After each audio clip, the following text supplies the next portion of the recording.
ku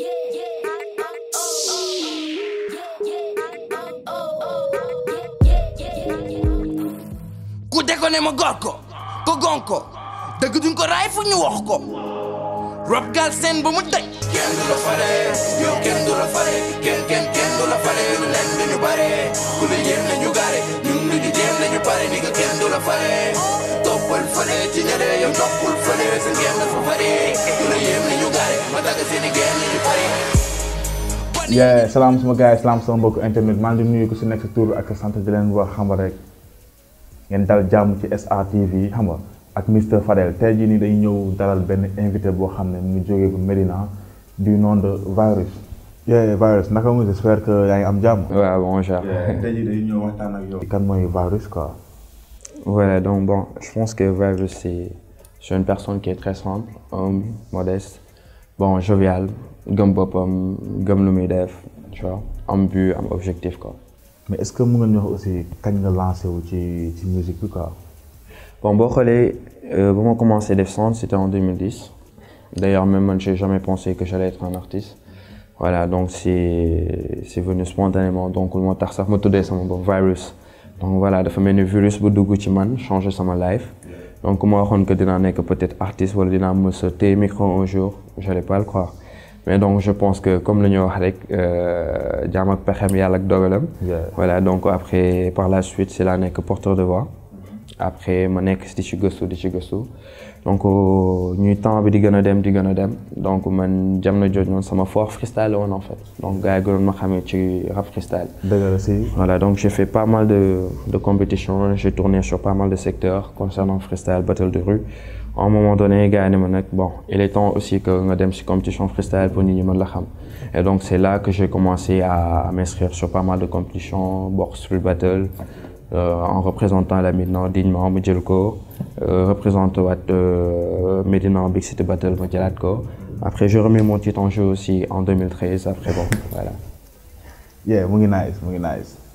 mais est-ce que mën nga ñu expliquer aussi lan moo tax nga def choix def musique bi parce que tey y a pas mal de activités yoo xam ne tey jii war nga ko mën a def mais defoo ko da nga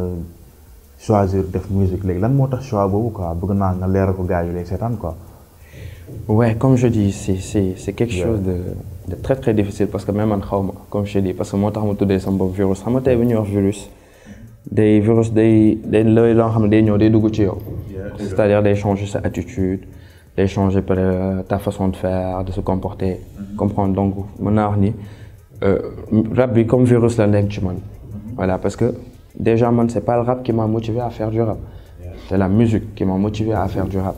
voilà parce que jamono jooju aussi peut-être nekkoon naa mélomane maa ngi doon déglu ay sons et tout donc peut-être différents sons yu may déglu et tout cela dem ba am amour bi après ma commencé jël sama dictaphone je commençais à enregistrer ma voix m'écouter ainsi de suite j'ai commencé à m'exercer à écrire après bon par la suite donc après voilà quoi c'est venu naturellement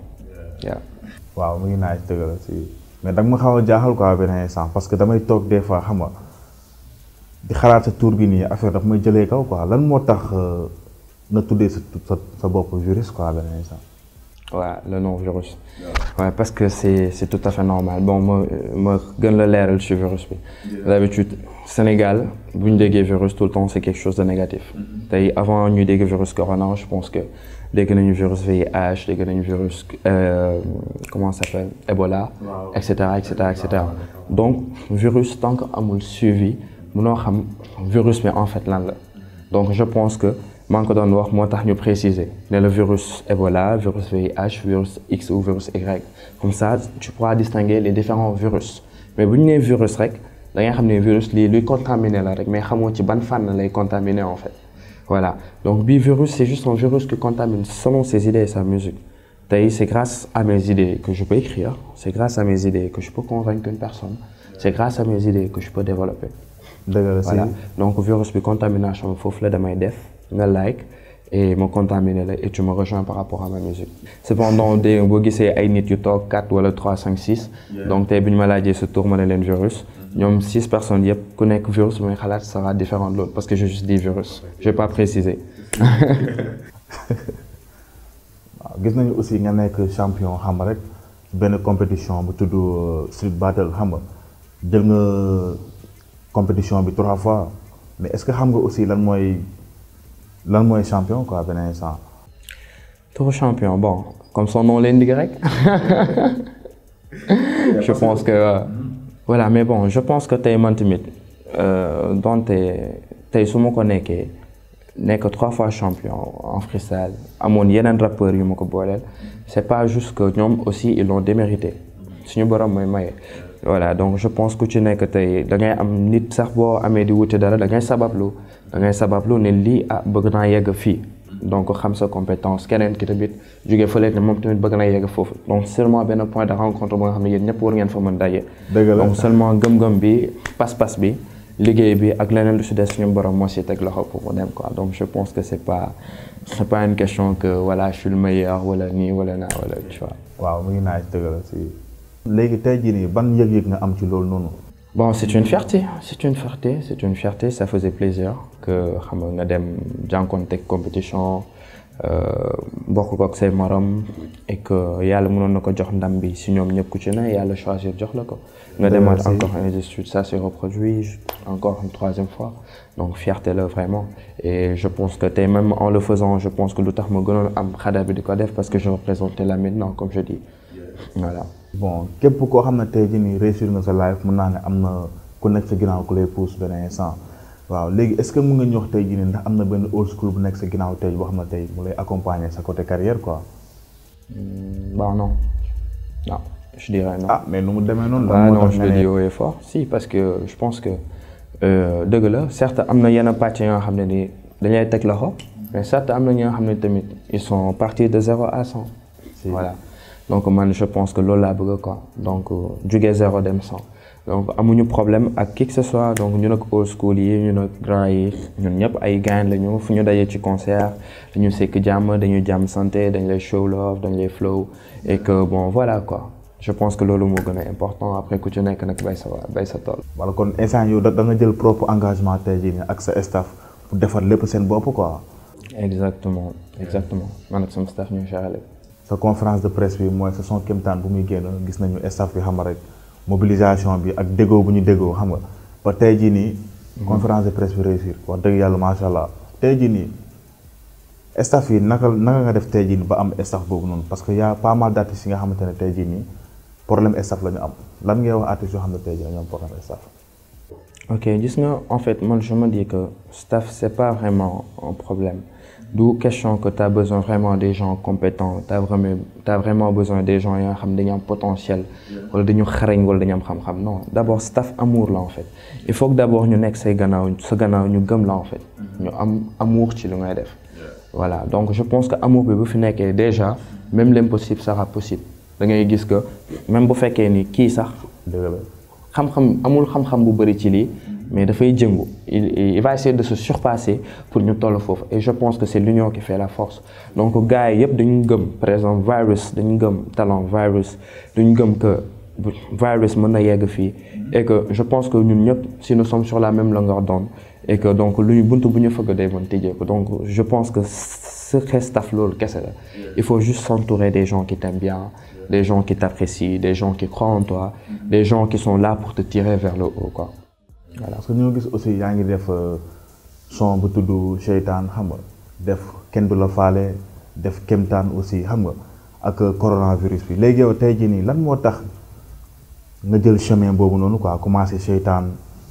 kenn du la faale Kemtaan ak coronavirus est-ce que mën nga ñu expliquer quoi lan moo tax loolu noonu. Voilà donc chronologie boobu même je pense que conférence de presse bu ñu mujjoon def sortie Kemtaan bi donc am na pas mal de journalistes ñu ngi poser question boobu c'est-à-dire que ñu ngi laajte genre est-ce que c'était fait exprès c'est-à-dire chronologie bi Seytaan kenn du la faale Kemtaan coronavirus donc c'est-à-dire que mooy boo koy agencé c'est comme si dafay wax benn phrase alors comme je disais donc lépp c'est venu naturellement parce que ba may créer Seytaan je pensais même pas qu'après kenn du la faale moo stop ba may créer kenn du la faale je pensais même pas aussi également que après Kemtaan dina ci bokk voilà donc lépp dafa succéder naturellement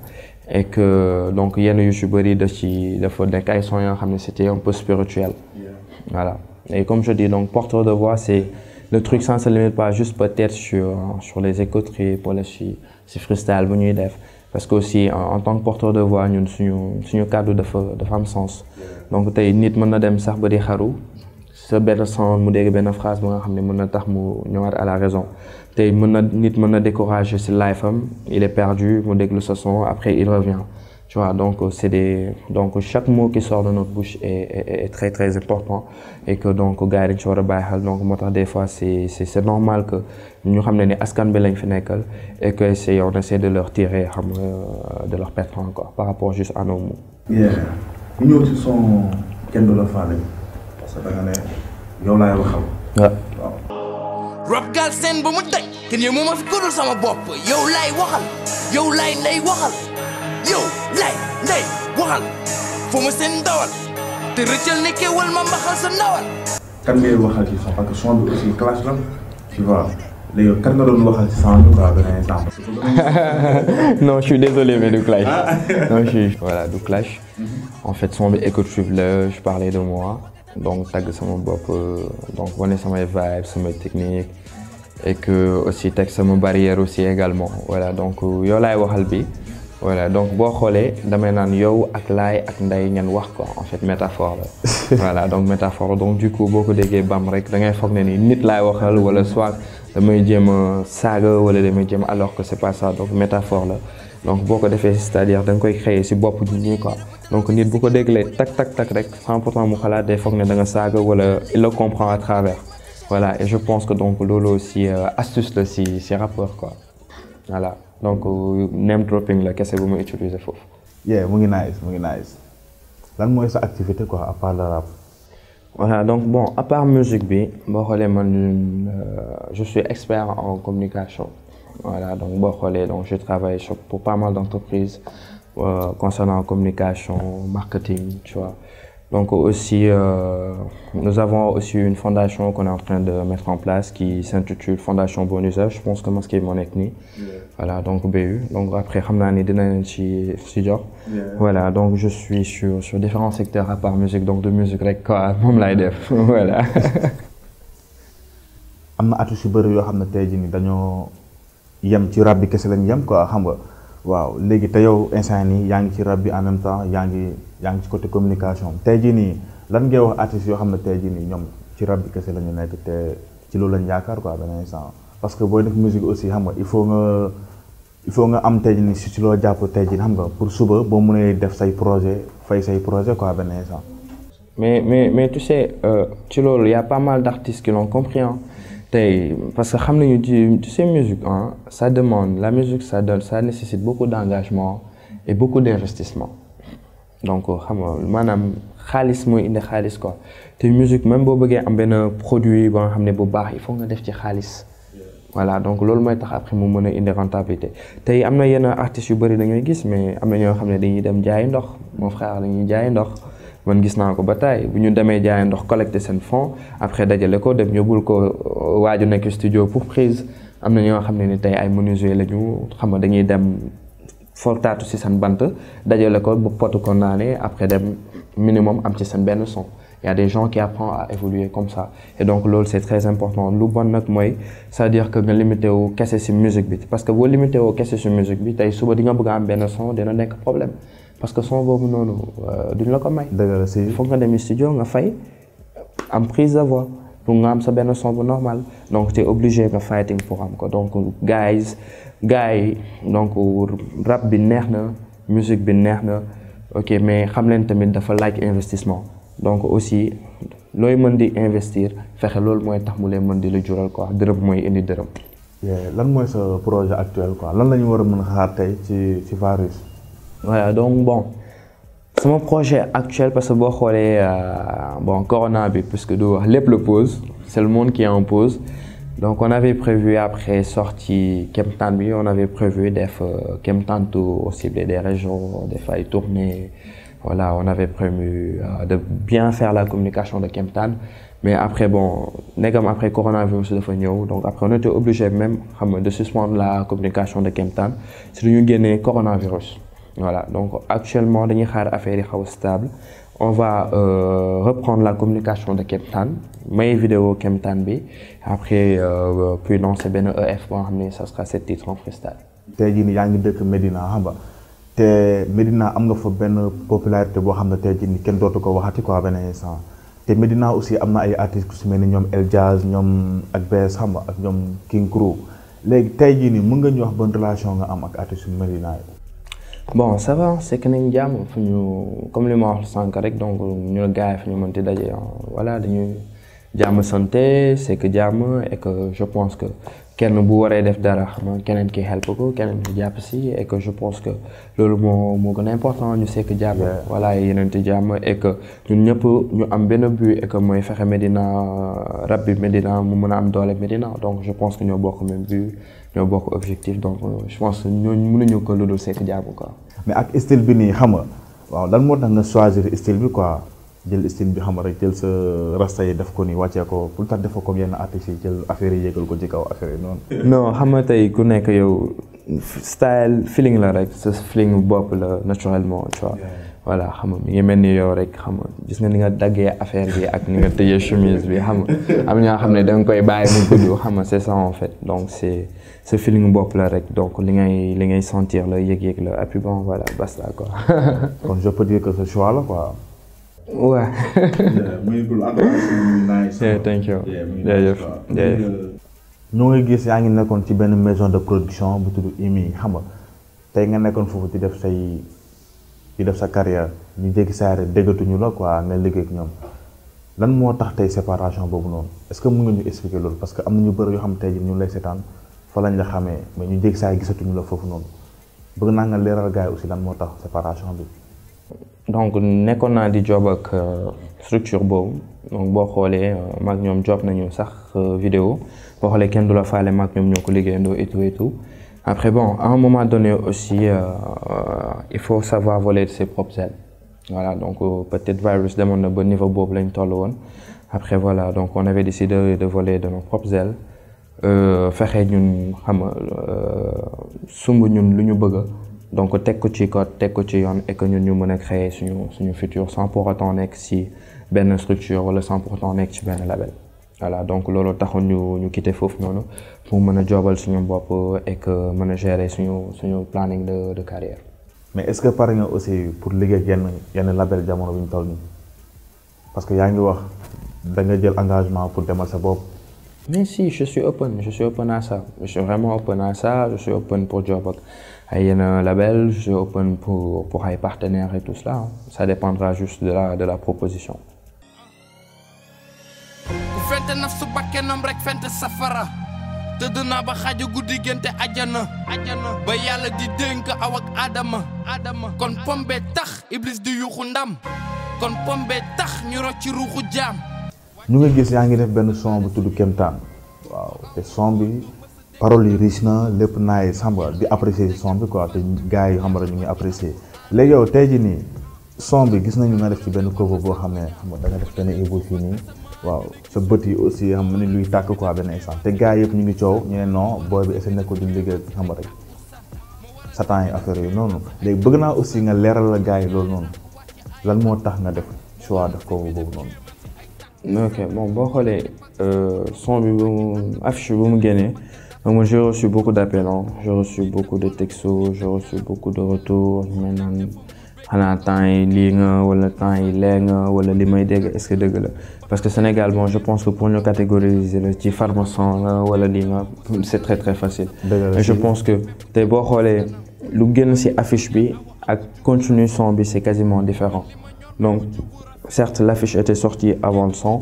donc mu indi wax ju bëri parce que gars yi ñu mel naan Ibou bi et tout cela donc c'est juste parce que boo xoolee si affiche bi yaa ngi gis benn Ibou nekk fii nga gis benn bët bi si tu vois au fond ci background bi mu won la ay groupe doomu aadama di mel ni comme li dem ci benn montagne et tu vois en haut ci montagne bi am comme kenn ku taxaw foofu noonu di leen xaar mel ni comme lu sol capuche donc déjà en regardant juste l'image ça parle tey foofu dañ lay wane ni que nit yooyu demoon ma féetee gannaaw donc ce sont les gens qui ont vendu leurs âmes sur terre en fait comprendre ñoo xam ne ni ñoom ñoo jaay tey ñoom seen âme fii ci àdduna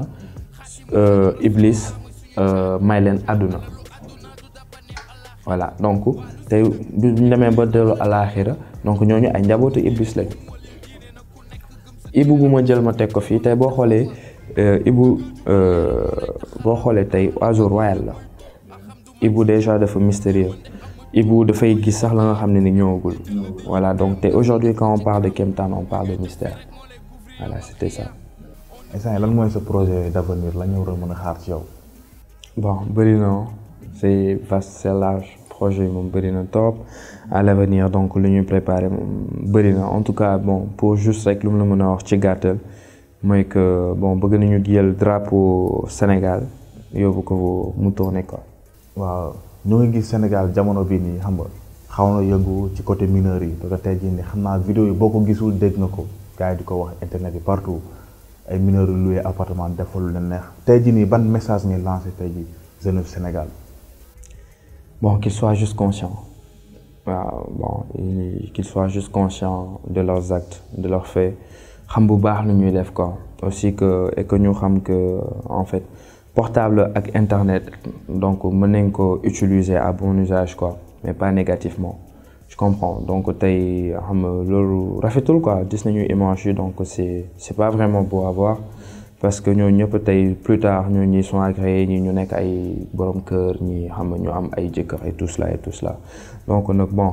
xam nga peut-être erreur la waaw lu ñu bañ nag mu amaat ñaari yoon donc je pense que on apprend de ces erreurs et que ça permettra à beneen génération bi tamit ñu mën si jëlee leçon quoi. képp ku dëgg Virus xam na ni freestyle moom kenn du ko waxati quoi ci moom wax dëgg yàlla mën nga freestyle te gars yi aussi gis nañu image yi xam nga gis nañu concert yi nga dem toj ko est-ce que mën nga ñu may benn freestyle boo xam ne tey jii balaa émission bi di jeex pour bëggal ñu lay seetaan. yeah.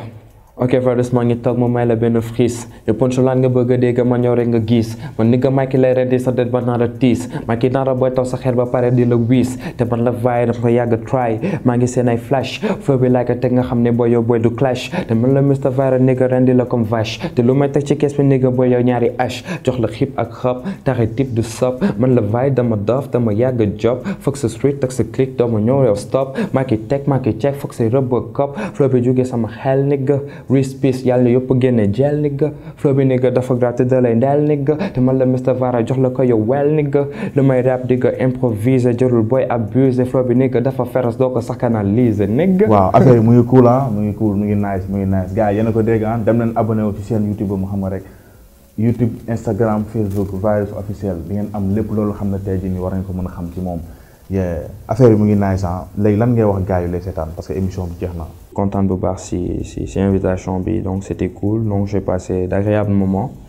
voilà donc aussi di leen ñaanal que affaire bi dem ba gën a yaatu et que ñëpp di leen suivre donc je pense que c'est important le fait que ngeen di dénicher gars yi fexe ñu xam ci lan la ñu nekk di leen ko proposer et vous le faites avec vos propres moyens voilà donc je pense que donc hip hop jaaraama la leen di wax quoi. sama gars yeneen nekkoon seen émission li si aar bi fii ci SR TV tey dañu dalaloon ndaanaan bu jógee Medina bu tudd Virus tey waxtaan nañu ci lépp loo xam ne tey jii nii ci côté carrière am la xam nga li ko dugal ci musique projet d'avenir am ak relation yi mu am xam nga ak problème bu mu am ak labelam bi tey jii nii lépp leer na di leen jox dig daje la prochaine fois ak beneen numéro ak beneen artiste xam nga di leen wax aussi bu leen fàttee abonné wu SR TV dem na YouTube tapé SR TV Instagram Facebook. bépp artiste boo xam ne tey jii nii bëgg ngeen ko am tey jii nii bëgg ngeen xam ay information bi ngeen ko amee fii ci SR TV leen jox di daje la prochaine fois bëggee